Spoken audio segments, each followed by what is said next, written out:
जय हिंद दोस्तों, आपका हार्दिक स्वागत है आपके अपने चैनल दयालपुर में। आपके लिए लेकर आए हैं दोस्तों हिंदी के कुछ मोस्ट इंपोर्टेंट क्वेश्चन। और दोस्तों हमारे चैनल पर पहली बार आए हो तो दोस्तों चैनल को सब्सक्राइब कर लें, बेल आइकन प्रेस कर लें ताकि आने वाली क्लास का नोटिफिकेशन मिले आपको सबसे पहले।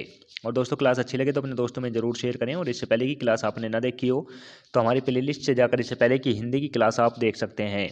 और दोस्तों हमारे चैनल पर हिंदी की क्लास आपको 5:30 बजे शाम डेली 15 क्वेश्चनों के साथ मिल जाया करेगी। और दोस्तों इस क्लास में वह सभी इंपॉर्टेंट क्वेश्चन लिए जाते हैं जो पिछले एग्जामों में पूछ लिए गए हैं, जैसे कि यूपी पुलिस, यूपी एसआई और दोस्तों यूपी पैट और बाकी जो भी हिंदी पूछी जाती है उन एग्जामों के सभी इंपॉर्टेंट क्वेश्चन लिए जाते हैं। तो दोस्तों चलते हैं इसी के साथ आज की क्लास के पहले प्रश्न की ओर। जैसे कि आज की क्लास का पहला प्रश्न है, संज्ञा के स्थान पर प्रयुक्त होने वाले शब्द को क्या कहते हैं। तो दोस्तों संज्ञा के स्थान पर प्रयुक्त होने वाले शब्द को क्या कहते हैं। तो दोस्तों इसे कहते हैं सर्वनाम।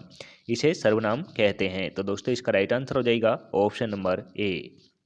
अब चलते हैं अगले प्रश्न की ओर। जैसे कि अगला प्रश्न है, निम्नलिखित वाक्यों में से किस वाक्य में सर्वनाम का शुद्ध प्रयोग हुआ है।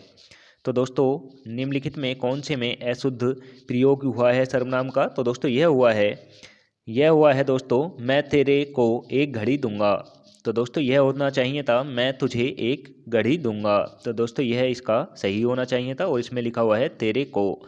तो दोस्तों इसका राइट आंसर हो जाएगा ऑप्शन नंबर सी। और दोस्तों जैसे कि पहले में देख रहे हैं, वह स्वयं यहाँ नहीं आना चाहती।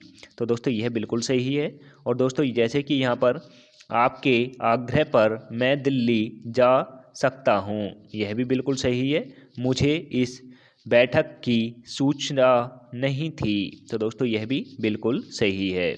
अब चलते हैं इसी के साथ अगले प्रश्न की ओर। जैसे कि अगला प्रश्न है, मुझे किस प्रकार का सर्वनाम है। तो दोस्तों मुझे यह किस प्रकार का सर्वनाम है। तो दोस्तों यह है दोस्तों उत्तम पुरुष सर्वनाम है। तो दोस्तों इसका राइट आंसर हो जाएगा ऑप्शन नंबर ए। और दोस्तों यह 3 प्रकार के सर्वनाम होते हैं, जैसे कि पहला होता है उत्तम पुरुष, दूसरा होता है मध्यम पुरुष और तीसरा होता है दोस्तों अन्य पुरुष।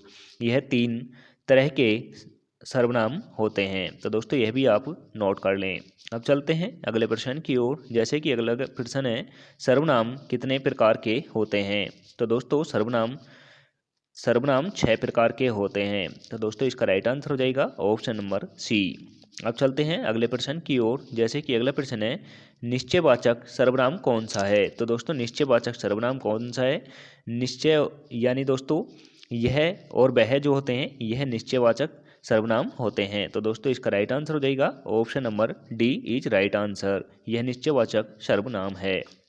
अब चलते हैं अगले प्रश्न की ओर। जैसे कि अगला प्रश्न है, इनमें अनिश्चयवाचक सर्वनाम कौन सा है। तो दोस्तों कोई और कुछ जहाँ पर हो वहाँ पर अनिश्चयवाचक सर्वनाम होता है। तो दोस्तों इसका राइट आंसर हो जाएगा ऑप्शन नंबर सी। यह option number C is right answer. Important है दोस्तों, यह काफ़ी एग्जामों में पूछा गया है। तो दोस्तों इसे आप स्टार लगाकर नोट करें। अब चलते हैं अगले प्रश्न की ओर। जैसे कि अगला प्रश्न है, यह घोड़ा अच्छा है। इस वाक्य में यह क्या है। तो दोस्तों यह इसमें सर्वनाम है। और दोस्तों सर्वनाम भी निश्चयवाचक वाला सर्वनाम है। तो दोस्तों इसे आप स्टार लगाकर नोट करें, यह भी आपको काफ़ी एग्जामों में मदद करने वाला है। अब चलते हैं अगले प्रश्न की ओर। जैसे कि अगला प्रश्न है, संबंधवाचक सर्वनाम बताइए। तो दोस्तों जो और सो यानी सो जहाँ पर आए वहाँ पर निश्चयवाचक सर्वनाम होता है। तो दोस्तों इसमें दे रखा है जो। तो दोस्तों इसका राइट आंसर हो जाएगा ऑप्शन नंबर सी। यह संबंधवाचक सर्वनाम है। अब चलते हैं अगले प्रश्न की ओर। जैसे कि अगला प्रश्न है, संज्ञा या सर्वनाम की विशेषता बताने वाले शब्द को क्या कहते हैं। तो दोस्तों जहाँ पर संज्ञा या सर्वनाम की विशेषता बताई जाए उसे क्या कहते हैं। तो दोस्तों उसे कहते हैं विशेषण। उसे विशेषण कहते हैं। तो दोस्तों इसका राइट आंसर हो जाएगा ऑप्शन नंबर ए। और दोस्तों जिसकी विशेषता बताई जाती है उसे विशेष्य कहते हैं, यह भी आप याद रखें। अब चलते हैं अगले प्रश्न की ओर। जैसे कि अगला प्रश्न है, विशेषण कितने प्रकार के होते हैं। तो दोस्तों विशेषण कितने प्रकार के होते हैं। तो दोस्तों विशेषण होते हैं 4 प्रकार के। विशेषण 4 प्रकार के होते हैं। तो दोस्तों इसका राइट आंसर हो जाएगा ऑप्शन नंबर बी। दोस्तों काफ़ी एग्जामों में पूछा गया है, इसे भी आप नोट कर लें। अब चलते हैं अगले प्रश्न की ओर। जैसे कि अगला प्रश्न है, निम्न में से विशेषण चुनिए। तो दोस्तों इनमें से विशेषण क्या है यह बताना है। तो दोस्तों इनमें से विशेषण हो जाएगा, इसका राइट आंसर हो जाएगा थोड़ा। थोड़ा यह विशेषण है। तो दोस्तों इसका राइट आंसर हो जाएगा ऑप्शन नंबर सी। अब चलते हैं अगले प्रश्न की ओर। जैसे कि अगला प्रश्न है, निम्न शब्दों में से कौन सा शब्द विशेषण है। तो दोस्तों निम्न शब्दों में कौन सा विशेषण शब्द है। तो दोस्तों इसमें हो जाएगा दोस्तों, इसमें हो जाएगा सच्चा। सच्चा एक विशेषण शब्द है। तो दोस्तों इसका राइट आंसर हो जाएगा option number A. Option number A is right answer. अब चलते हैं अगले प्रश्न की ओर। जैसे कि अगला प्रश्न है, निम्नलिखित वाक्यों में रंगीन शब्द विशेषण हैं, उनका भेद चुनें। डैश कुछ बच्चे कक्षा में शोर मचा रहे हैं। तो दोस्तों यह मैंने बताया था, जहाँ पर कुछ और कोई आ जाए तो वहाँ पर अनिश्चयवाचक सर्वनाम होता है। और दोस्तों यहाँ पर अनिश्चय संख्यात्मक विशेषण हो जाएगा। तो दोस्तों इसका राइट आंसर हो जाएगा option number D is right answer. अब चलते हैं अगले प्रश्न की ओर। जैसे कि अगला प्रश्न है, आलस्य शब्द का विशेषण है। आलस्य शब्द का विशेषण क्या होगा। तो दोस्तों यह होगा आलस।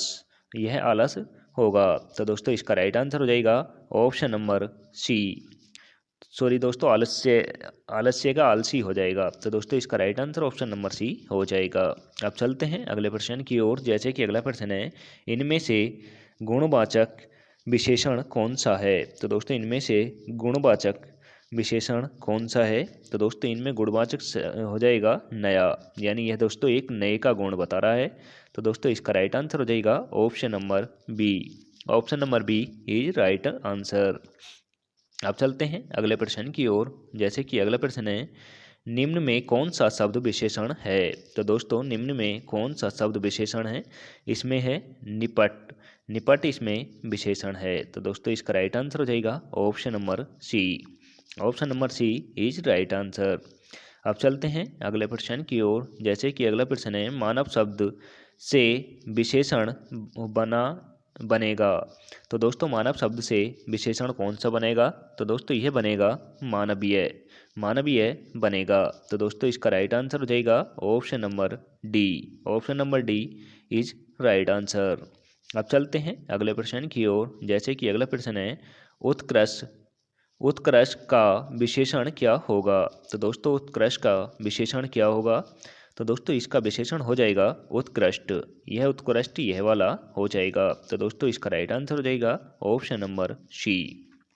Option number C is right answer. अब चलते हैं अगले प्रश्न की ओर। जैसे कि अगला प्रश्न है, आदर शब्द से विशेषण बनेगा। तो दोस्तों आदर शब्द से विशेषण कौन सा बनेगा। तो दोस्तों आदर शब्द से बनेगा आदरणीय। आदरणीय बनेगा। तो दोस्तों इसका राइट आंसर हो जाएगा option number C. Option number C is right answer. अब चलते हैं दोस्तों आज की क्लास के लास्ट क्वेश्चन की ओर। जैसे कि आज की क्लास का लास्ट क्वेश्चन है, संस्कृति का विशेषण है। तो दोस्तों संस्कृति का विशेषण हो जाएगा सांस्कृतिक। सांस्कृतिक हो जाएगा। तो दोस्तों इसका right answer option number D हो जाएगा। और दोस्तों आज की क्लास कैसी लगी यह भी कमेंट करके बताएं। और दोस्तों आज की क्लास अच्छी लगी हो तो अपने दोस्तों में ज़रूर शेयर करें। चैनल पर पहली बार आए हो तो दोस्तों चैनल को सब्सक्राइब कर लें, बेल आइकन प्रेस कर लें, ताकि आने वाली क्लास का नोटिफिकेशन मिले आपको सबसे पहले। और दोस्तों हमारे टेलीग्राम चैनल का लिंक आपको डिस्क्रिप्शन में मिल जाएगा, वहाँ से जाकर आप हमारे करंट अफेयर की PDF डाउनलोड कर सकते हैं। मिलते हैं दोस्तों नेक्स्ट क्लास के साथ। जय हिंद, वंदे मातरम।